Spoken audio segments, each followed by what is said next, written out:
Tamparannya keras. Pipiku langsung panas. Telinga berdengung. Aku belum sempat bangkit dari lantai saat Adipta sudah menyeret lenganku ke arah pintu. Keluar sekarang. Suaranya dingin. Bukan suara orang yang pernah bilang cinta padaku. Ibu Sasmita berdiri di belakangnya. Tangan dilipat di dada. Bibir tersenyum tipis. Senyum kemenangan. 4 tahun aku tunggu. 4 tahun kau janjikan cucu. Ternyata kau mandul. Kinara. Aku ingin membantah. Mulutku terbuka. Tapi tidak ada suara keluar. Adipta sudah melempar koper lusuhku ke halaman. Baju-bajuku berserakan di tanah. Tanaman kesuburan yang kurawat di pot jatuh pecah. Tanahnya berceceran di atas kemeja kerjaku. Ini rumahku, bisikku pelan. Adipta tertawa. Tertawa keras. Seperti aku baru saja bilang sesuatu yang lucu. Rumahmu? Lihat surat ini. Dia melambaikan sertifikat di depan wajahku. Atas namaku. Kau yang serahkan sendiri waktu kita nikah. Ingat? Kau bilang, untuk masa depan kita. Kan? Aku ingat. Aku ingat hari itu. Aku percaya padanya. Aku pikir kami akan tua bersama di rumah ini. Ibu Sasmita berjalan keluar, mengambil bingkai foto pernikahan kami dari dalam rumah. Dia melemparnya ke tanah. Kaca pecah. Wajah kami yang tersenyum di foto itu kini tertutup serpihan. Perempuan sepertimu tidak pantas jadi istri anakku. Aku merangkak mengumpulkan bajuku. Tangan gemetar. Tetangga mulai keluar dari rumah mereka. Pak Dharma, Bu Ningsih, Mbak Ratih, semua orang yang selama ini kusapa setiap pagi. Mereka memandangku. Ada yang menggeleng pelan. Ada yang langsung masuk lagi ke dalam rumah. Kau memalukan keluarga ini, Adipta berkata sambil menyalakan rokok. Makan tidur gratis 4 tahun. Tapi rahimmu kosong. Untuk apa aku pelihara kau? Aku berdiri, koper di tangan. Ingin berteriak. Ingin bilang aku bekerja keras sebagai apoteker. Gajimu setengahnya dari uang hasil kerjaanku. Tapi tenggorokanku seperti tercekik. Adipta melangkah mendekat. Aku pikir dia akan meminta maaf. Aku masih bodoh saat itu. Dia meludah. Ludahnya mengenai sepatuku. Sepatu yang kubeli dari gaji pertamaku. Jangan pernah kembali. Pagar ditutup. Gembok dikunci. Suara kliknya sangat jelas di telingaku. Aku berdiri di trotoar, koper di kaki. Baju-baju masih berserakan di halaman tapi aku tidak bisa ambil lagi. Pagar besi itu sekarang penghalang antara aku dan seluruh hidupku. Matahari mulai turun. Langit jingga. Cantik.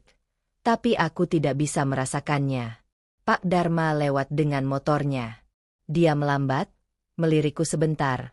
Lalu memacu gas lebih kencang. Bu Ningsih menutup jendelanya. Aku duduk di pinggir jalan. Koperku robek di satu sisi. Aku buka. Menghitung apa yang tersisa. 3 potong baju. 2 celana. 1 jilbab lusuh. Dompet dengan Rp30.000. Tidak cukup untuk apa-apa. Ponselku bergetar. Aku lihat layarnya. Nomor tidak dikenal. Hampir kutolak. Tapi tanganku refleks menjawab. Ibu Kinara Wijayanti. Suara laki-laki. Formal. Tegas. Iya, saya. Inspektur Hartawan, Polresta Surabaya. Ibu harus segera datang ke kantor kami. Ada urusan mendesak terkait properti dan warisan atas nama Bapak Budi Santoso. Jantungku berhenti sedetik. Ayahku yang meninggal 6 tahun lalu. Kenapa polisi tiba-tiba menyebut namanya? Properti apa? Pak? Ayah saya sudah lama. Ibu harus datang sekarang. Ini sangat penting. Kami kirim mobil patroli untuk jemput ibu. Ibu di mana sekarang? Aku melihat rumahku. Bukan, rumah Adipta sekarang. Pagar masih terkunci. Jendela kamar kami gelap. Saya di Jalan Anggrek nomor 12. Tunggu 10 menit. Sambungan terputus. Aku menatap ponsel. Bingung. Takut. Tapi ada sesuatu yang aneh. Suara inspektur itu terlalu serius untuk telepon biasa. Dan kenapa mereka tahu namaku? Kenapa mereka tahu nama ayahku? Aku berdiri, merapikan baju yang kusut. Tangan masih gemetar. Dari balik pagar, aku dengar Ibu Sasmita tertawa keras. Suara televisi menyala. Mereka sudah lupa aku. 10 menit diusir. Dan aku sudah tidak ada lagi bagi mereka. Tapi ponselku masih hangat di tanganku. Dan ada sesuatu dalam nada suara inspektur itu yang membuatku merasa, untuk pertama kalinya hari ini, bahwa mungkin saja, semuanya belum berakhir. Mobil patroli berhenti tepat di depanku. Polisi muda turun, membukakan pintu belakang tanpa bicara. Aku naik dengan koper lusuh. Baju masih kusut, mata bengkak. Tidak ada waktu untuk perbaiki penampilan. Perjalanan hanya 15 menit. Tapi rasanya seperti jam. Polisi itu tidak bicara sepatah kata pun. Aku lihat spion. Matanya fokus ke jalan. Tangannya menggenggam setir terlalu erat. Mobil masuk halaman Polresta. Bukan pintu depan. Pintu samping. Hoses. Aku diturunkan langsung di depan gedung utama. Inspektur Hartawan sudah menunggu di tangga. Seragamnya rapi. Wajahnya serius. Ibu Kinara, ikut saya. Dia tidak tanya apa-apa. Tidak tanya kenapa bajuku lusuh atau kenapa mataku bengkak. Langkahnya cepat. Aku hampir berlari menyusulnya. Kami masuk ke koridor panjang. Lampu neon di atas kepala berkedip pelan. Suara sepatu kami menggema di lantai keramik. Dia berhenti di depan pintu bertuliskan, Ruang Penyidikan 3. Masuk. Aku dorong pintu. Ruangan kecil. Meja panjang di tengah. Kursi besi. Dan di ujung meja duduk seorang laki-laki tua dengan jas hitam, kacamata tebal, rambut putih rapi. Di depannya, tumpukan map coklat tebal. Map paling atas ada tulisan tinta hitam. Budi Santoso. Namaku ayahku. Kakiku lemas. Aku pegang pinggir meja untuk tidak jatuh. Duduk, Ibu Kinara, kata laki-laki tua itu. Suaranya lembut tapi berat. Saya Wibisono, notaris almarhum Bapak Budi. Aku duduk perlahan. Inspektur Hartawan duduk di sebelahku. Tangannya meletakkan ponsel di meja. Layarnya menyala. Ada nama tersimpan, Adipta Kusuma. Kenapa? Kenapa nama suami saya ada di situ? Tanyaku pelan. Pak Wibisono tidak jawab. Dia buka map pertama. Kertas-kertas tua. Stempel merah. Tanda tangan ayahku yang kukenal. Tulisan tangannya yang rapi. 6 tahun lalu, Bapak Budi datang ke kantor saya 3 hari sebelum kecelakaan. Pak Wibisono mulai bicara. Beliau membuat wasiat khusus. Wasiat yang baru bisa dibuka saat ibu berusia 28 tahun. Jantungku berdebar keras. Hari ini ulang tahunku. Aku bahkan lupa karena terlalu sibuk bertahan hidup di rumah itu. Wasiat apa? Suaraku serak. Pak Wibisono geser kertas pertama ke arahku. Surat dengan kop notaris. Tanggal 6 tahun lalu. Aku baca baris pertama. Dan dunia seperti berhenti berputar. Dengan ini saya, Budi Santoso, menyatakan bahwa properti di Jalan Anggrek nomor 12 adalah bukan bagian warisan utama untuk anak perempuan saya, Kinara Wijayanti. Aku baca ulang. Sekali. 2 kali. Bukan bagian warisan utama. Apa maksudnya ini? Bisikku. Pak Wibisono buka map kedua. Lebih tebal. Di dalamnya foto-foto gedung. Surat tanah. Sertifikat. Semua atas namaku. Bapak Budi meninggalkan kompleks properti komersial di Surabaya untuk ibu. 5 bangunan ruko. 2 gudang. 1 lahan kosong strategis. Pak Wibisono berhenti sebentar. Matanya menatapku tajam. Total nilai pasar saat ini, 47 miliar rupiah. Aku tidak bisa bernapas. 47 miliar. Angka itu terlalu besar. Terlalu tidak masuk akal.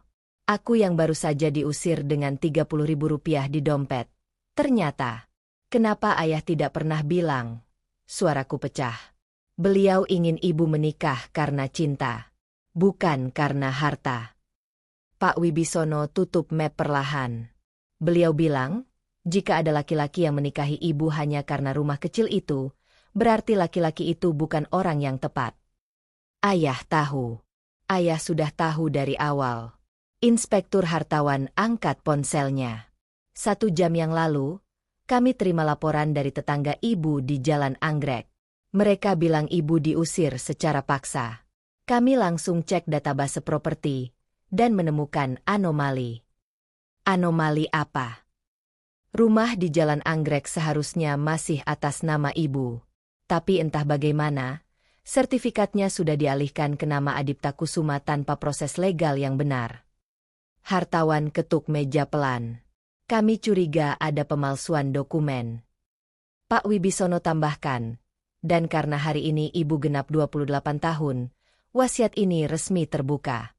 Secara hukum, ibu sekarang adalah pemilik sah aset senilai 47 miliar. Tapi suami ibu tidak tahu soal ini, kan? Aku geleng pelan. Adipta tidak tahu. Dia pikir aku miskin. Dia pikir rumah kecil itu satu-satunya yang kupunya. Hartawan berdiri, berjalan ke pintu, buka sedikit, dan bicara pada polisi di luar. Bawa mereka masuk sekarang. Aku dengar suara gaduh dari koridor. Suara protes. Suara perempuan berteriak. Pintu terbuka lebar. Adipta masuk duluan. Wajahnya merah. Kesal. Ibu Sasmita di belakangnya. Mata melotot ke arahku. Apa-apaan ini? Bentak Adipta pada hartawan. Kenapa kami dipaksa datang? Ini pelecehan. Hartawan tidak jawab. Dia tunjuk kursi di seberang meja. Duduk. Adipta lihat aku. Matanya menyipit. Kau lapor polisi? Dasar perempuan. Duduk. Sekarang. Suara hartawan dingin.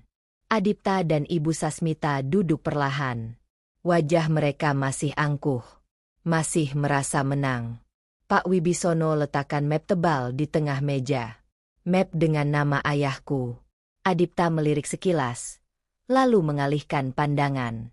Tidak peduli. Tapi Ibu Sasmita menatap map itu lebih lama. Ada sesuatu di matanya. Sesuatu yang mulai berubah.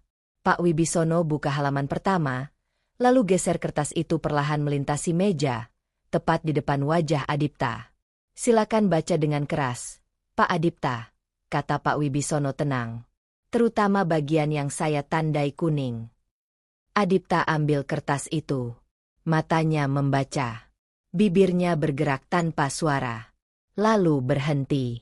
Wajahnya pucat seketika. Adipta melempar kertas ke meja.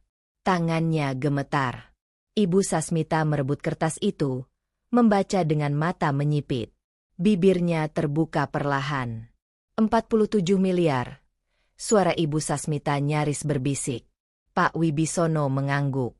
Kompleks properti komersial di Surabaya. 5 ruko di Jalan Tunjungan, 2 gudang logistik di kawasan pelabuhan, 1 lahan strategis dekat bandara. Semuanya atas nama Ibu Kinara sejak 6 tahun lalu. Adipta tertawa. Tawa yang aneh. Tawa orang yang tidak percaya. Tidak mungkin. Kinara itu, dia hanya apoteker biasa. Gajinya pas-pasan. Kalau dia punya harta segitu, kenapa dia masih kerja? Kenapa dia? Karena dia tidak tahu, potong Pak Wibisono. Dia buka map ketiga. Keluarkan amplop coklat tua. Bapak Budi menitipkan surat ini untuk dibuka hari ini. Hari ulang tahun Ibu Kinara yang ke-28. Ulang tahunku. Aku bahkan lupa. Pagi tadi, aku bangun pukul 5 untuk masak sarapan Adipta. Tidak ada ucapan. Tidak ada kue. Bahkan dia tidak ingat. Pak Wibisono serahkan amplop itu padaku. Tanganku gemetar saat membukanya. Kertas tipis di dalamnya. Tulisan tangan ayah. Tulisan yang kukenali dari setiap catatan yang dia tinggalkan dulu. Kinara sayang. Jika kau membaca ini, berarti kau sudah 28 tahun. Dan aku sudah tidak ada. Rumah di Jalan Anggrek adalah rumah kecil. Aku sengaja sisakan untuk mengetes siapa yang benar-benar mencintaimu. Jika ada laki-laki yang mau menikahimu hanya karena rumah itu, dia bukan laki-laki yang tepat. Harta yang sesungguhnya sudah menunggumu. Gunakan dengan bijak. Jangan biarkan siapapun mengambilnya. Dan ingat, kau tidak membutuhkan siapapun untuk berdiri tegak. Aku baca 2 kali, 3 kali. Mataku mulai basah. Tapi aku gigit bibir kuat-kuat. Tidak akan menangis di sini. Tidak di depan mereka. Adipta berdiri tiba-tiba, menyambar amplop dari tanganku. Aku tidak cegah. Biar dia baca. Biar dia tahu. Dia baca dengan cepat. Lalu wajahnya berubah. Dari pucat jadi merah. Dari marah jadi panik. Kinara. Suaranya lembut sekarang. Lembut palsu. Sayang, kita bisa bicarakan ini di rumah, kan? Ini semua salah paham. Ibu tadi cuma salah paham. Aku potong. Suaraku lebih tenang dari yang kukira. Salah paham waktu kau tampar aku? Salah paham waktu kau ludahi sepatuku? Atau salah paham waktu kau buang semua barangku ke jalanan? Ibu Sasmita maju. Tangannya meraih tanganku. Aku tarik cepat. Kinara, nak, kita keluarga. Kita bisa selesaikan ini dengan baik-baik. Kau tahu sendiri, ibu sayang sama kau. Tadi ibu cuma emosi sebentar. Emosi. Aku lihat matanya. Mata yang tadi penuh kebencian, sekarang penuh kepalsuan. Kau bilang aku mandul. Kau bilang aku tidak berguna. Kau bilang aku tidak pantas jadi istri anakmu. Hartawan ketuk meja. Ini belum selesai. Dia keluarkan tablet, geser layar beberapa kali, lalu putar menghadap Adipta. Pak Adipta, kami sudah investigasi transfer kepemilikan rumah di Jalan Anggrek. Ada kejanggalan serius. Layar menampilkan dokumen. Surat penyerahan hak. Tanda tangan dengan namaku. Tapi aku tidak pernah tanda tangan kertas itu. Ini dipalsukan, kataku langsung. Hartawan angguk. Tim forensik dokumen kami sudah konfirmasi. Tanda tangan ini bukan tanda tangan ibu yang asli. Dan saksi yang tertera di sini, dia tunjuk 2 nama. Ternyata tidak pernah ada di catatan kependudukan. Adipta mundur selangkah. Kursinya menyeret di lantai. Bunyi keras. Aku tidak tahu soal ini. Mungkin ada kesalahan administrasi. Kesalahan administrasi tidak menghasilkan sertifikat asli atas nama Bapak. Potong hartawan dingin. Dan kami juga menemukan sesuatu yang lebih menarik. Dia geser layar lagi. Foto. Foto Adipta di depan kantor notaris lain. Tanggal 3 bulan lalu. Di sebelahnya ada perempuan muda. Perempuan yang kukenal. Nadia. Adikku. Mereka berdua tersenyum. Tangan Adipta merangkul pinggangnya. Aku tidak bisa bicara. Mulutku kering. Kami lakukan pengawasan sejak 2 minggu lalu setelah tetangga ibu lapor ada kejanggalan di rumah itu, lanjut hartawan. Dan kami temukan Bapak Adipta sering bertemu dengan perempuan ini. Nadia Pramesti, adik kandung Ibu Kinara. Ibu Sasmita diam. Wajahnya pucat. Dia tidak protes. Dia tidak bantah. Dia tahu. Nadia sedang hamil 6 bulan. Hartawan lanjutkan. Suaranya datar, seperti membaca laporan biasa. Dan berdasarkan percakapan yang kami sadap dari ponsel Bapak Adipta, Bapak berencana menjual rumah di Jalan Anggrek, lalu kabur ke Bali dengan Nadia untuk buka usaha villa. Ruangan itu sunyi. Aku dengar detak jantungku sendiri. Keras. Cepat. Tapi anehnya, aku tidak menangis. Tidak marah. Tubuhku seperti mati rasa. Adipta menggeleng cepat. Tidak. Itu tidak benar. Kinara, percaya aku. Itu semua fitnah. Fitnah. Hartawan tunjuk layar. Ini rekaman CCTV hotel. Ini struk pembayaran kamar. Ini chat Bapak dengan Nadia yang kami ekstrak dari cloud backup ponsel Bapak. Dia geser-geser layar. Setiap gambar seperti pisau. Adipta dan Nadia masuk hotel. Adipta dan Nadia pegang tangan di restoran. Chat panjang tentang rencana kabur. Tentang rumah yang akan dijual. Tentang aku yang bodoh dan mudah diatur. Aku baca chat terakhir. Dikirim kemarin malam. Besok aku usir dia. Ibu sudah setuju. Tinggal tunggu sertifikat diproses. Rumah langsung dijual. Kita bisa mulai hidup baru. Besok. Hari ini. Ibu Sasmita menutup wajahnya dengan tangan. Tubuhnya gemetar. Tapi aku tidak peduli lagi. Aku lihat Adipta. Laki-laki yang 4 tahun tidur di sebelahku. Laki-laki yang kulayani setiap hari. Laki-laki yang kukirim doa setiap malam. Kau tahu yang paling menyakitkan? Suaraku pelan tapi jelas. Bukan karena kau selingkuh. Bukan karena kau usir aku. Tapi karena kau pikir aku bodoh. Adipta diam. Mulutnya terbuka. Tapi tidak ada kata keluar. Pak Wibisono tutup semua map di meja.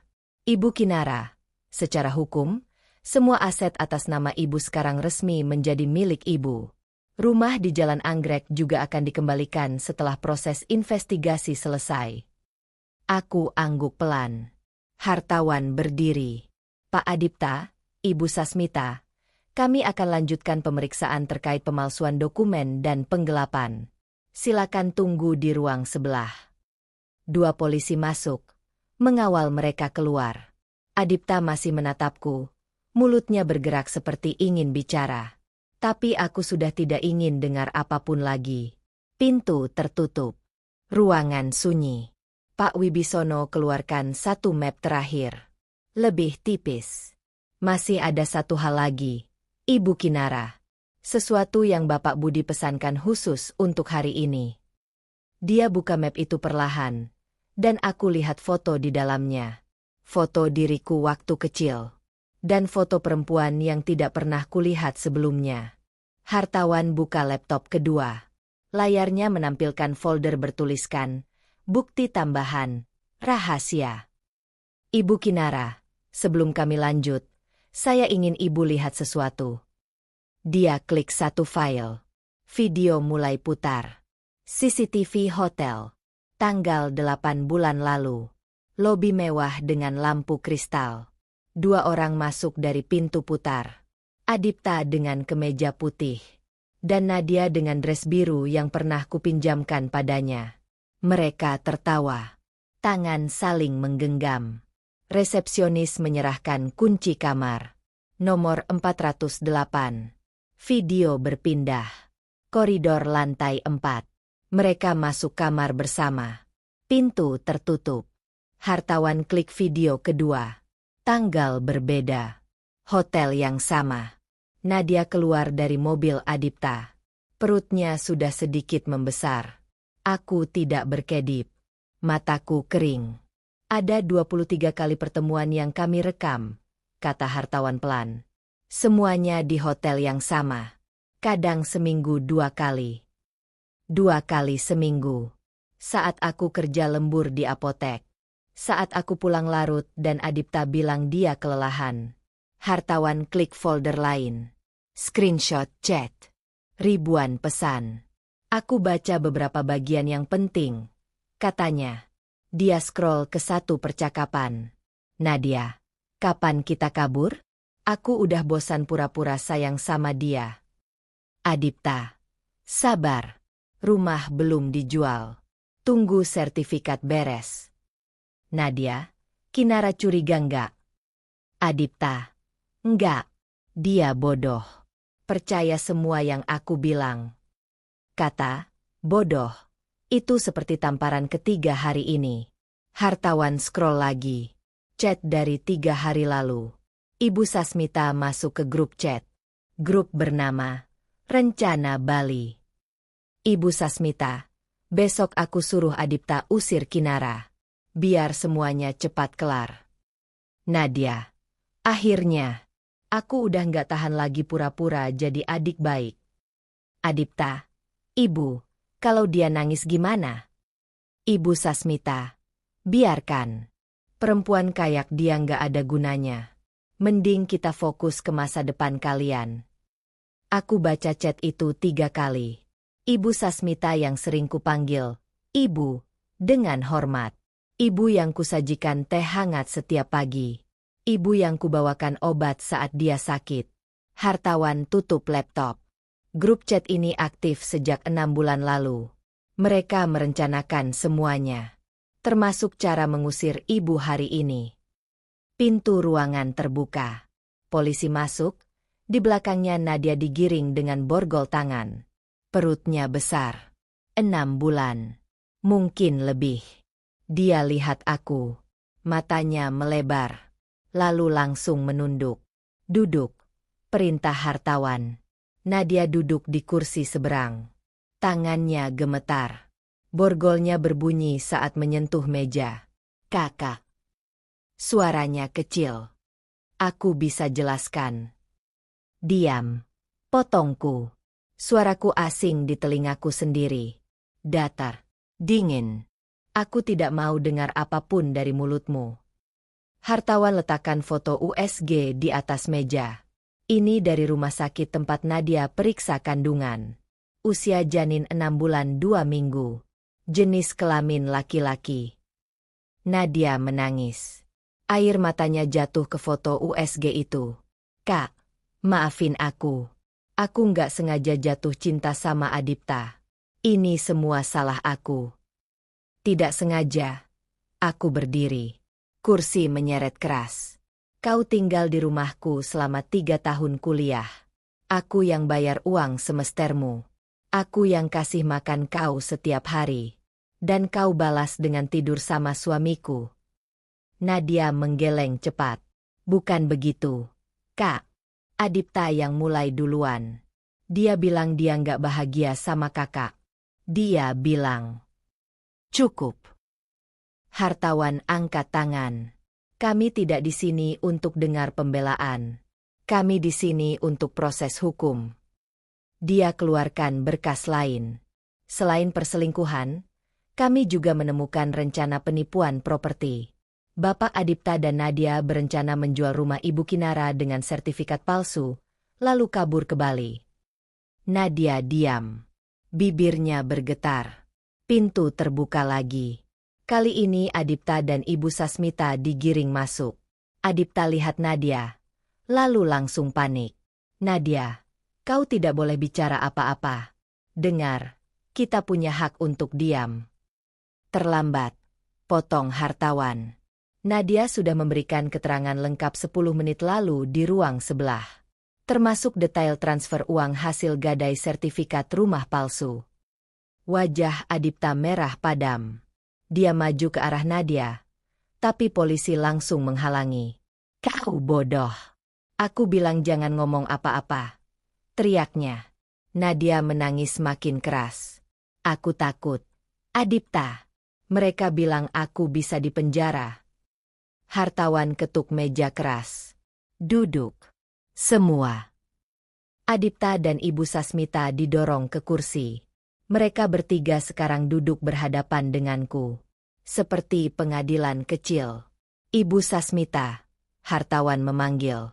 Ibu tahu soal hubungan anak ibu dengan Nadia sejak kapan? Ibu Sasmita tidak jawab. Tangannya meremas-remas tasnya. Sejak kapan? Ulang hartawan. Lebih keras. Sejak awal. Jawabnya pelan. Hampir berbisik. Ruangan itu seperti kehilangan oksigen. Sejak awal? Ulangku. 8 bulan lalu. Ibu Sasmita angguk kecil. Dan ibu diam saja? Ibu bahkan bantu mereka merencanakan ini semua. Dia angkat wajah. Matanya merah. Karena kau tidak bisa hamil, Kinara. Aku tunggu 4 tahun. Tapi perutmu tetap rata. Adipta butuh keturunan. Keluarga kami butuh cucu. Nadia muda, subur, dan dia adikku, teriakku. Suaraku memecah keheningan. Adik kandungku sendiri. Ibu Sasmita diam. Hartawan buka map terakhir. Kami juga menemukan sesuatu yang lebih serius. Dia keluarkan kantong plastik bukti. Di dalamnya ada botol kecil. Label biru pudar. Ini kami temukan di tempat sampah rumah Ibu Kinara. Obat kesuburan yang seharusnya ibu minum, tapi selalu dibuang. Aku kenal botol itu. Obat yang dokter resepkan 6 bulan lalu. Siapa yang buang obat ini? Tanya hartawan. Diam. Rekaman CCTV rumah menunjukkan Ibu Sasmita yang mengambil obat dari kamar Ibu Kinara setiap pagi, lalu membuangnya ke tempat sampah halaman belakang. Aku tidak bisa bernapas. Ibu Sasmita yang bilang aku mandul. Ibu Sasmita yang menyalahkanku. Ternyata dia yang sabotase pengobatanku. Kenapa? Suaraku pecah. Kenapa ibu lakukan itu? Ibu Sasmita menunduk dalam. Bahunya bergetar. Karena aku sudah pilih Nadia dari awal. Jawabnya pelan. Dia lebih cocok untuk Adipta. Lebih muda. Lebih cantik. Dan dia bisa hamil. Kata-kata itu menusuk lebih dalam dari tamparannya Adipta pagi tadi. Aku mundur selangkah. Kaki terasa lemas. Hartawan langsung pegang lenganku. Membantuku tetap berdiri. Ibu Kinara. Kami punya cukup bukti untuk proses pidana. Pemalsuan dokumen, penggelapan, dan sabotase kesehatan. Ibu bisa ajukan gugatan sekarang. Aku lihat mereka bertiga. Adipta yang masih mencoba tampak tenang tapi tangannya gemetar. Nadia yang menangis dengan perut besar berisi anak laki-laki hasil pengkhianatan. Ibu Sasmita yang menatap lantai, tidak berani tatap mataku. Keluarga yang 4 tahun kulayani. 4 tahun ku cintai. 4 tahun ku percaya. Semuanya palsu sejak awal. Proses. Kataku pelan tapi jelas. Proses semuanya. Hartawan angguk. Dia angkat telepon meja. Bicara singkat. Lalu tutup. Mereka akan ditahan untuk pemeriksaan lanjutan. Adipta berdiri tiba-tiba. Kursinya jatuh ke belakang dengan bunyi keras. Kinara, tunggu. Kita masih suami istri. Kau tidak bisa. Suami istri. Aku potong. Kau selingkuh dengan adikku selama 8 bulan. Kau merencanakan untuk jual rumahku. Kau buang aku seperti sampah pagi ini. Dan sekarang kau ingin aku ingat kita suami istri. Dia diam. Mulutnya terbuka. Tapi tidak ada suara. Polisi maju, memegang lengannya. Dia mencoba melepas. Tapi genggaman polisi terlalu kuat. Lepaskan aku. Ini tidak adil. Kinara, kumohon. Pintu dibuka paksa dari luar. Polisi lain masuk dengan walkie-talkie berbunyi. Pak Inspektur, ada yang coba kabur dari pintu belakang. Hartawan langsung berlari keluar. Aku ikut. Koridor panjang. Suara sepatu berlarian. Teriakan. Di ujung koridor, 2 polisi menahan seseorang. Perempuan berkerudung merah. Nadia. Borgolnya lepas entah bagaimana. Dia mencoba lari, tapi sekarang tersudut di dinding. Aku nggak mau masuk penjara, teriaknya histeris. Aku hamil. Kalian nggak bisa tahan ibu hamil. Hartawan berjalan pelan mendekat. Hukum tidak peduli kau hamil atau tidak. Nadia, kau sudah melanggar.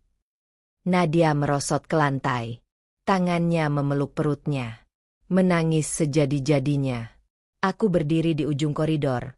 Menatap adikku yang dulu kupanggil sayang. Itu sekarang hancur di lantai kantor polisi. Dan aku tidak merasakan apa-apa. Tidak ada air mata. Tidak ada rasa kasihan. Hanya kekosongan yang dingin. Aku keluarkan flash disk dari dalam dompet. Benda kecil hitam yang sudah kusimpan 3 bulan terakhir. Hartawan menatapnya. Lalu menatapku. Masih ada satu lagi, kataku. Suaraku stabil sekarang. Tidak gemetar lagi. Hartawan ambil flash disk itu, colokkan ke laptopnya. Layar menyala. Folder bernama Bukti Rumah. Di dalamnya ada 23 file video. Aku klik file pertama. Tanggal 2 bulan lalu. Kamera tersembunyi yang kupasang di atas lemari kamar setelah menemukan bau parfum asing di bantal. Video putar. Kamarku. Tempat tidur dengan sprei biru yang kubeli dari gaji lembur. Pintu terbuka. Adipta masuk. Di belakangnya, Nadia dengan baju tidur tipis. Hartawan langsung pause video. Ibu yakin ingin putar ini? Putar. Jawabku singkat. Dia tekan play. Aku tidak perlu tonton lagi. Aku sudah tahu apa yang terjadi. Tapi hartawan harus lihat. Polisi harus lihat. Mereka bertiga harus lihat. Video itu berlangsung 12 menit. Suara-suara yang membuatku mual pertama kali mendengarnya. Di tempat tidur yang setiap hari ku tiduri. Di kamar yang setiap pagi ku bersihkan. Hartawan matikan video sebelum selesai.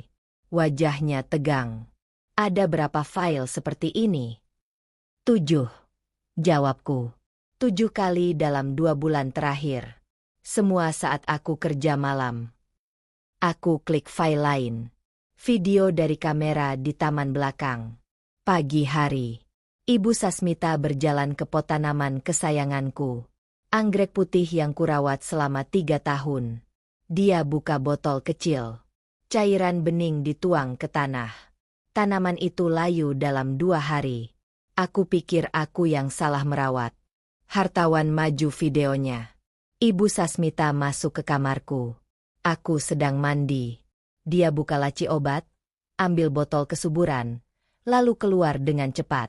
Video berpindah ke kamera halaman belakang. Ibu Sasmita membuka botol obatku, menuang semua isinya ke tempat sampah, lalu menutupnya lagi dan meletakkan botol kosong kembali di laci. Dia tersenyum. Senyum puas. Video terakhir membuatku berhenti bernapas. Ibu Sasmita dan Adipta di ruang tamu. Aku sedang di apotek. Mereka duduk dekat, berbisik. Aku naikkan volume maksimal. Dia sudah minum obat 3 bulan, tapi tetap tidak hamil. Suara Adipta terdengar jelas. Tentu saja tidak hamil. Aku buang semua obatnya, jawab Ibu Sasmita sambil tertawa kecil. Dia memang mandul. Adipta, kita tinggal tunggu waktu yang tepat untuk usir dia. Kapan, Bu? Tunggu Nadia hamilnya kelihatan. Biar Kinara tahu dia kalah. Biar dia pergi dengan malu. Adipta mengangguk. Lalu mereka berdua tertawa. Tertawa keras di ruang tamu rumahku. Hartawan hentikan video. Ruangan sunyi total. Hanya suara kipas laptop yang berputar pelan. Aku lihat Ibu Sasmita. Wajahnya putih pucat. Bibirnya terbuka. Tapi tidak ada suara keluar. Ibu bilang aku mandul, kataku pelan. Terlalu pelan. Ibu bilang aku tidak berguna. Ibu ludahi nama baikku di depan tetangga. Padahal ibu sendiri yang sabotase pengobatanku. Ibu Sasmita menggeleng cepat. Kinara, itu bukan maksud ibu. Bukan maksud. Aku berdiri. Ibu racuni tanamanku. Ibu buang obatku. Ibu sengaja buat aku terlihat gagal. Dan sekarang ibu bilang itu bukan maksud ibu. Hartawan ketuk meja. Ini cukup untuk dakwaan sabotase kesehatan dan penganiayaan psikologis. Polisi lain masuk, membawa map coklat tebal. Pak Inspektur, kami sudah siapkan berkas gugatannya. Hartawan geser map itu ke arahku. Ibu Kinara, silakan baca dan tanda tangan jika setuju. Aku buka map. Surat gugatan cerai. Halaman pertama tertulis jelas. Perselingkuhan, penggelapan aset, dan sabotase kesehatan. Tangan mengambil pulpen. Tidak gemetar lagi. Aku tanda tangan di setiap halaman yang ditandai. 1, 2, 3, 4, 5 halaman. Kinara, jangan. Adipta berteriak. Dia maju, tapi polisi langsung tahan. Aku tanda tangan halaman terakhir. Tanggal hari ini. Ulang tahunku yang ke-28. Hari di mana hidupku berubah total. Hartawan ambil map, periksa sebentar, lalu angguk. Sah. Gugatan cerai dan tuntutan pidana resmi diajukan. Adipta melepaskan diri dari polisi. Dia maju ke mejaku, tangan menghantam permukaan kayu keras. Kau pikir kau siapa sekarang? Kau pikir dengan uang warisan itu kau jadi hebat? Teriaknya. Mukanya merah. Urat lehernya muncul. Aku diam. Menatapnya tanpa ekspresi. Kau cuma pelacur pelit yang kebetulan dapat warisan. Tanpa aku, kau bukan siapa-siapa. Kau. Tamparan keras mendarat di pipinya. Bukan dari aku. Dari hartawan. Hati-hati bicara, kata hartawan dingin. Kau sedang di kantor polisi. Pencemaran nama baik bisa ditambahkan ke dakwaanmu. Adipta memegang pipinya. Matanya berkaca-kaca. Entah karena sakit atau karena malu. Polisi lain masuk lagi. Pak, kami sudah sita semua dokumen properti dari rumah tersangka. Sertifikat palsu, surat perjanjian jual beli fiktif, dan rekening bank yang dipakai untuk terima uang hasil penggadaian. Hartawan terima map besar dari polisi itu. Dia buka, periksa halaman demi halaman. Total dana yang sudah ditransfer dari hasil penggadaian sertifikat palsu, 120 juta rupiah. Aku tercengang. 120 juta. Mereka gadaikan rumahku dengan sertifikat palsu dan dapat uang sebanyak itu. Uangnya kemana? Tanyaku. Hartawan tunjuk dokumen transfer bank. Sebagian untuk DP villa di Bali. Sebagian untuk biaya hidup Nadia. Dan sisanya untuk... Dia berhenti, menatap Adipta. Untuk apa? Desakku. Untuk biaya nikah Adipta dan Nadia yang direncanakan bulan depan. Mereka sudah booking gedung dan catering. Dunia berputar. Mereka sudah rencanakan pernikahan. Bulan depan. Saat aku masih resmi jadi istri Adipta. Bigami. Gumamku pelan. Hartawan angguk. Itu bisa ditambahkan juga ke dakwaan. Aku lihat Adipta. Laki-laki yang 4 tahun lalu bersumpah setia di depan penghulu. Laki-laki yang pegang tanganku saat ijab kabul. Laki-laki yang bisikan, aku cinta kamu, di malam pertama. Semuanya bohong. Aku mau semua aset yang dia ambil dikembalikan, kataku pada hartawan. Rumah, uang, semuanya. Dan aku mau mereka dihukum maksimal. Hartawan catat cepat di notes. Akan kami proses. Nadia tiba-tiba berdiri.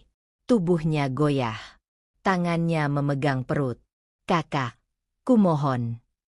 Suaranya parau. Aku hamil. Anakku tidak salah. Jangan masukkan aku penjara. Aku tatap perutnya. Perut yang berisi keponakan sekaligus anak hasil pengkhianatan. Kau tidur dengan suamiku di kamarku. Kau rencanakan untuk nikah dengan dia saat aku masih istrinya. Kau bantu Ibu Sasmita sabotase hidupku. Aku berhenti sebentar. Dan sekarang kau minta belas kasihan. Nadia menangis. Air mata jatuh ke lantai. Tapi aku sudah tidak punya air mata lagi untuk mereka. Proses semua, ulangku pada hartawan. Tidak ada pengecualian. Hartawan berdiri, angkat telepon meja. Siapkan sel tahanan untuk 3 orang. Laki-laki 1, perempuan 2. Yang 1 sedang hamil, siapkan fasilitas medis. Polisi mulai bergerak. Borgol dipasangkan ke tangan Adipta. Dia tidak melawan lagi. Hanya diam dengan kepala tertunduk. Ibu Sasmita masih duduk. Tangannya gemetar di pangkuan. Dia menatapku dengan mata kosong. "Kinara, ibu salah," bisiknya. "Ibu minta maaf." Aku tidak jawab. Aku ambil koperku yang tadi kutinggal di pojok ruangan. Buka resleting. Ambil baju ganti yang masih kusut. Hartawan mendekat. "Ibu Kinara, kami sudah siapkan hotel untuk ibu menginap malam ini. Besok pagi, Pak Wibisono akan antar ibu ke Surabaya untuk proses klaim properti." Aku angguk pelan. Polisi mulai menggiring mereka bertiga keluar. Adipta lewat di sampingku. Dia berhenti sebentar. Aku menyesal. "Kinara." Aku tatap matanya. Mata yang dulu kupikir tulus. Sekarang hanya terlihat kosong. "Terlambat," jawabku singkat. Dia ditarik polisi keluar. Nadia menyusul. Masih menangis. Ibu Sasmita paling belakang. Tubuhnya terseret lemah. Pintu tertutup. Ruangan sunyi. Hanya aku dan hartawan yang tersisa. "Ibu kuat sekali," katanya pelan. Aku tidak merasa kuat. Aku merasa kosong. Tapi kosong ini lebih baik dari sakit yang tidak berhenti. "Saya hanya lelah," jawabku jujur. "Lelah dipermainkan." Hartawan angguk paham. "Silakan istirahat. Besok hari yang panjang." Aku berjalan ke pintu. Tangan memutar kenop. Tapi sebelum keluar, aku berbalik. "Terima kasih, Pak. Untuk percaya padaku." Dia tersenyum tipis. "Saya tidak percaya pada ibu. Saya percaya pada bukti. Dan bukti ibu sangat kuat." Aku keluar dari ruangan itu. Koridor panjang terasa lebih ringan sekarang. Langkahku lebih mantap. Di ujung koridor, Pak Wibisono menungguku dengan map tebal di tangan. "Besok pagi jam 8, kita ke Surabaya," katanya. "Ada banyak yang harus ibu lihat." Aku angguk. Pertama kalinya hari ini, aku merasa ada masa depan yang menunggu. Hakim mengetuk palu 3 kali. Bunyi kayu menghantam kayu bergema di ruang sidang. Terdakwa Adipta Kusuma dan Nadia Pramesti terbukti bersalah. Hukuman penjara 3 tahun, denda 500 juta rupiah, dan pengembalian seluruh aset kepada Kinara Wijayanti. Aku duduk di kursi penonton. Tidak ada lega. Hanya hambar. Adipta menunduk. Borgol di tangannya berkilat di bawah lampu neon. Nadia menangis dengan perutnya yang kini besar sekali. 8 bulan. Polisi wanita membantunya berdiri. Pengacara mereka mencoba mengajukan banding, tapi hakim menggeleng. Bukti terlalu kuat. Keputusan final. Aku keluar dari ruang sidang tanpa menoleh. Pak Wibisono menyusulku di koridor. "Selamat, Ibu Kinara," katanya sambil menyerahkan map tebal. "Sertifikat rumah sudah kembali atas nama ibu. Besok bisa langsung diproses jual." Aku buka map. Sertifikat dengan namaku tercetak jelas. Rumah yang 4 tahun lalu kuserahkan dengan percaya, sekarang kembali. Tapi rasanya seperti menerima mayat. "Langsung jual," kataku tegas. "Saya tidak mau lihat rumah itu lagi." Pak Wibisono mengangguk. "Sudah ada calon pembeli. Harga 4 miliar. Cash. 4 miliar untuk rumah yang jadi saksi pengkhianatanku. Murah. Tapi aku tidak peduli. Aku hanya mau lepas." 2 hari kemudian, rumah itu terjual. Uangnya ditransfer langsung ke rekeningku. Aku tidak datang ke rumah itu lagi. Pak Wibisono yang urus semuanya. Aku pakai uang warisan, 47 miliar ditambah 4 miliar dari penjualan rumah, untuk beli bangunan tua di Surabaya. 3 lantai, Ket mengelupas. Tapi lokasinya strategis di tengah kampung padat. Kontraktor datang. Aku tunjuk bangunan itu. Renovasi total. Lantai 1 untuk apotek gratis. Lantai 2 untuk ruang konsultasi. Lantai 3 untuk tempat tinggal saya. "Berapa budget, Bu?" tanya mandor. "Tidak ada batas. Yang penting selesai dalam 1 bulan. Mata Mandor melebar. Tapi dia tidak tanya lagi. Langsung kerja. Setiap hari aku datang, mengawasi progres. Dinding dicat putih bersih. Jendela besar dipasang biar cahaya masuk. Rak obat dibangun dari kayu jati. Kursi tunggu empuk untuk pasien. Di atas pintu masuk, papan nama besar terpasang. Klinik Ayah Budi. Nama ayahku. Nama yang selama ini kulupakan karena terlalu sibuk jadi istri sempurna untuk orang yang salah. Aku rekrut 3 apoteker muda, 5 asisten, dan 2 dokter umum. Semua dikasih gaji di atas standar. Obat-obatan disediakan gratis untuk pasien yang tidak mampu. Minggu pertama, hanya 10 orang datang. Minggu kedua, 50 orang. Minggu ketiga, antrean sampai ke jalan. Ibu-ibu tua, anak-anak sakit, bapak-bapak yang tidak punya BPJS, semua datang. Mereka dapat obat gratis, konsultasi gratis, bahkan ada yang kuberi uang transport pulang. "Kenapa ibu baik sekali?" tanya seorang ibu sambil menggendong anaknya yang demam. Aku tersenyum tipis. Karena saya tahu rasanya dikhianati oleh orang terdekat. Setidaknya kalian tidak akan dikhianati oleh sistem kesehatan. Malam hari, aku duduk di lantai 3. Kamarku sederhana. Kasur single, meja kerja, rak buku. Tidak ada foto pernikahan. Tidak ada kenangan lama. Ponsel berdering. Nomor tidak dikenal. Aku angkat. Kinara. Suara perempuan tua. Serak. "Ibu Sasmita." "Kenapa ibu telepon?" tanyaku datar. Aku kehilangan rumah kontrakan. Kinara. Suaranya gemetar.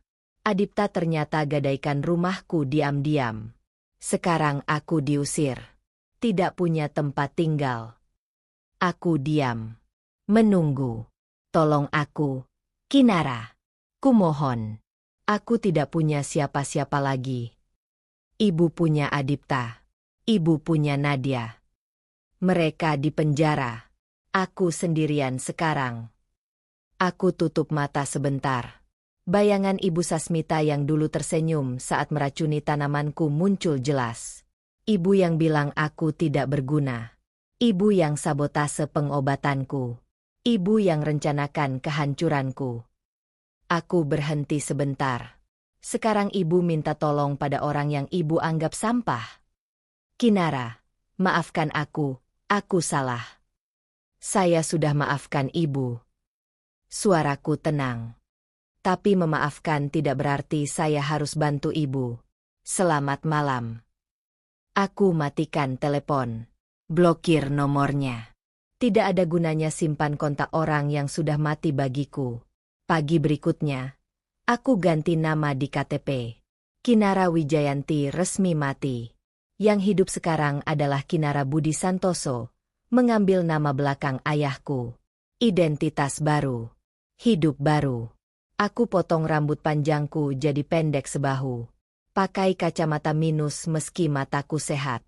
Mulai pakai jilbab setiap hari.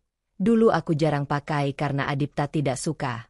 Sekarang aku pakai untuk diriku sendiri. Di klinik, pasien memanggilku, "Bu Dokter." Meski aku cuma apoteker. Aku tidak ralat. Biarlah mereka panggil apapun asal mereka sehat.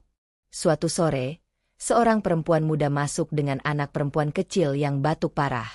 Sudah seminggu batuknya tidak sembuh. "Bu, saya tidak punya uang buat beli obat."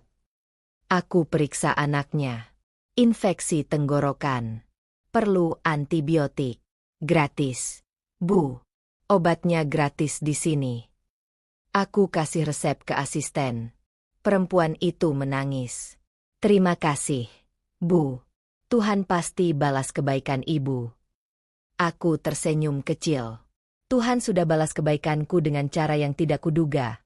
Dengan menghancurkan hidupku dulu, baru membangunnya lagi lebih kuat. Malam itu, aku naik ke lantai 3, buka laptop, cek laporan keuangan klinik. Kami sudah layani 3.000 pasien dalam sebulan. Biaya operasional ditutup dari investasi warisanku. Masih ada 40 miliar lebih tersisa. Aku rencanakan buka cabang kedua di kota sebelah. Lalu cabang ketiga. Lalu keempat. Klinik Ayah Budi akan ada di mana-mana. Nama ayahku akan diingat bukan karena kematiannya, tapi karena kebaikan yang dia tinggalkan melalui tanganku. Aku tutup laptop, berdiri di depan jendela. Kota Surabaya gemerlap di bawah. Lampu-lampu kecil seperti bintang jatuh. 4 bulan lalu, aku diusir dari rumahku sendiri dengan koper lusuh dan 30.000 rupiah. Sekarang aku punya klinik, punya nama baru, punya tujuan yang jelas. Dan yang paling penting, aku punya diri sendiri kembali. Ponsel bergetar lagi. Kali ini SMS dari nomor asing. Ibu Kinara. Ini hartawan. Ada perkembangan kasus. Nadia melahirkan di penjara tadi malam. Bayi laki-laki sehat. Tapi ada yang perlu ibu tahu tentang bayi itu. Telepon saya besok pagi. Jantungku berdebar. Ada yang perlu ku tahu tentang bayi itu? Aku tatap layar ponsel lama. Jari melayang di atas tombol call. Tapi aku tutup ponsel. Besok pagi. Sekarang aku perlu tidur. Meski entah kenapa, mataku tidak bisa pejam sepanjang malam. Pagi itu antrean klinik sudah panjang sejak jam 7. Ibu-ibu tua, anak-anak rewel, bapak-bapak yang batuk keras. Aku melayani satu persatu dengan sabar. Bu dokter, obat demamnya habis ya? Tanya asisten dari pintu belakang. Stok baru datang siang ini. Pakai yang di gudang dulu. Jawabku sambil menuliskan resep untuk pasien berikutnya. Pintu klinik terbuka lagi. Seorang perempuan tua masuk dengan langkah terseret. Di tangannya, bayi laki-laki terbungkus selimut tipis. Wajah bayinya merah. Napasnya pendek-pendek. Perempuan itu berhenti di meja resepsionis. Tolong, cucu saya demam tinggi sejak 3 hari. Saya sudah ke puskesmas, tapi obatnya tidak mempan. Suaranya familiar. Terlalu familiar. Aku angkat kepala perlahan. Jilbabku menutupi sebagian wajah. Kacamata tebal mengaburkan mataku. Rambut pendek tersembunyi di balik kerudung. Ibu Sasmita. Dia kurus. Pipinya cekung. Baju lusuh. Sandal jepit putus di satu sisi direkatkan dengan lakban. Tangan gemetar saat menggendong bayi itu. Silakan duduk, Bu. Akan saya periksa, kata resepsionis. Ibu Sasmita duduk di kursi tunggu. Matanya menerawang kosong. Tidak ada kilauan arogansi yang dulu selalu kulihat. Hanya keputusasaan. Aku berdiri, berjalan ke ruang tunggu. Ibu dengan bayi, silakan masuk. Ibu Sasmita bangkit susah payah. Bayinya menangis pelan. Tangisan lemah yang membuatku tahu kondisinya serius. Dia masuk ke ruang pemeriksaan. Duduk di kursi pasien. Menatapku tanpa ekspresi. Tidak ada tanda pengenalan di matanya. Bayinya demam sejak kapan? Tanyaku. Suara sengaja ku buat lebih rendah. 3 hari, Bu dokter. Saya sudah coba kompres, tapi tidak turun-turun. Aku ambil termometer. Suhu bayi itu 39,5 derajat. Tinggi. Aku periksa tenggorokannya. Merah dan bengkak. Infeksi serius. Ini butuh antibiotik suntik, Bu. Kalau tidak ditangani cepat, bisa bahaya. Ibu Sasmita menutup wajah dengan tangan. Berapa biayanya, Bu dokter? Saya tidak punya uang. Saya cuma punya 5.000 rupiah. Tangannya gemetar saat mengeluarkan uang kusut dari kantong baju. Klinik ini gratis untuk yang tidak mampu, jawabku datar. Tidak perlu bayar. Dia mengangkat wajah. Air mata mengalir di pipinya yang keriput. Terima kasih, Bu dokter. Terima kasih banyak. Aku panggil perawat. Suntik antibiotik sekarang. Lalu kasih obat penurun panas sirup untuk 3 hari. Perawat mengambil bayi itu. Ibu Sasmita duduk menunggu. Tangannya meremas-remas ujung bajunya. Matanya menatap lantai. Cucunya masih kecil sekali. Umur berapa? Tanyaku sambil mengisi rekam medis. 6 bulan, Bu. 6 bulan. Berarti lahir saat Nadia masih di penjara. Orang tuanya mana? Ibu Sasmita diam lama. Ibunya masih di penjara. Ayahnya juga. Aku berhenti menulis. Jadi ibu yang rawat sendirian. Dia mengangguk pelan.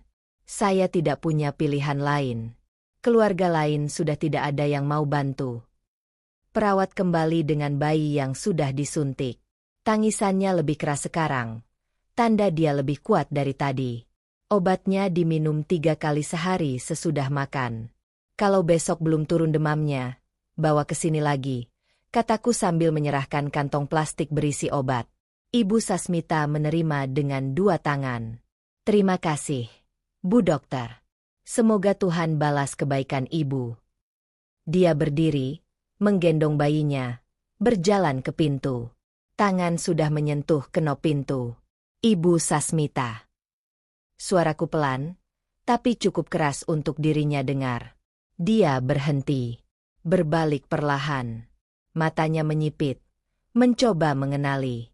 Aku lepas kacamataku. Buka sedikit jilbabku agar wajahku terlihat jelas. Wajahnya berubah. Dari bingung jadi terkejut. Dari terkejut jadi pucat. Kinara. Namaku keluar seperti bisikan. Seperti hantu yang kembali. Aku tersenyum tipis. Iya, Ibu. Saya. Kantong plastik berisi obat nyaris jatuh dari tangannya. Tubuhnya goyah. Dia pegang meja untuk tidak roboh. Kau yang ini klinikmu. Suaranya parau. Klinik Ayah Budi. Nama ayah saya. Aku berdiri, berjalan mendekatinya perlahan. Ibu tidak kenal saya karena saya sudah berubah. Tapi saya kenal ibu sejak ibu masuk tadi. Air matanya jatuh lagi. Kali ini lebih deras. Kinara, maafkan aku sudah. Saya sudah memaafkan ibu, potongku tenang. Sejak lama. Karena kalau saya tidak memaafkan, saya tidak bisa hidup seperti sekarang. Ibu Sasmita menangis keras. Bayinya ikut menangis. Tapi memaafkan tidak berarti saya lupa. Ibu. Aku berhenti tepat di depannya. Ibu yang racun tanaman saya. Ibu yang buang obat saya. Ibu yang rencanakan kehancuran saya bersama anak ibu dan adik saya. Dia tidak membantah. Hanya menangis. Sekarang ibu kehilangan segalanya. Tidak punya rumah. Tidak punya uang. Harus rawat cucu sendirian sementara anak ibu dan mantu ibu di penjara. Aku mengambil napas panjang. Itu bukan saya yang lakukan pada ibu. Itu konsekuensi dari pilihan ibu sendiri. Ibu Sasmita terduduk di lantai. Bayinya masih dalam gendongannya. Tapi tubuhnya tidak kuat lagi untuk berdiri. Maafkan aku, Kinara, kumohon. Aku jongkok di depannya. Sejajar dengan matanya yang penuh air mata. Sampaikan pada Nadia saat ibu visit nanti. Saya sudah memaafkan dia. Tapi jangan pernah cari saya lagi. Jangan pernah kembali ke hidup saya. Aku berdiri pelan. Obat untuk cucu ibu gratis. Tapi setelah ini, jangan datang ke klinik saya lagi. Cari klinik lain. Dia menggeleng. Kinara, aku tidak punya siapa-siapa lagi, kumohon. Ibu punya cucu ibu. Rawat dia baik-baik. Jangan ulangi kesalahan yang sama. Aku berbalik, berjalan ke pintu ruang pemeriksaan. Kinara, teriaknya. Aku berhenti, tidak berbalik. Ibu dulu bilang saya tidak berguna. Sekarang saya yang kasih obat gratis untuk cucu ibu. Hidup memang ironis. Ya, Bu. Aku masuk ruang pemeriksaan, tutup pintu pelan. Dari celah pintu, aku dengar tangisannya yang pecah. Perawat membantu dia berdiri, mengantar keluar. Aku bersandar di pintu, tutup mata sebentar. Dada terasa ringan. Tidak ada dendam. Tidak ada kebencian. Hanya kekosongan yang damai. Resepsionis mengetuk pintu. Bu dokter, masih ada 15 pasien lagi. Kirim yang berikutnya. Jawabku.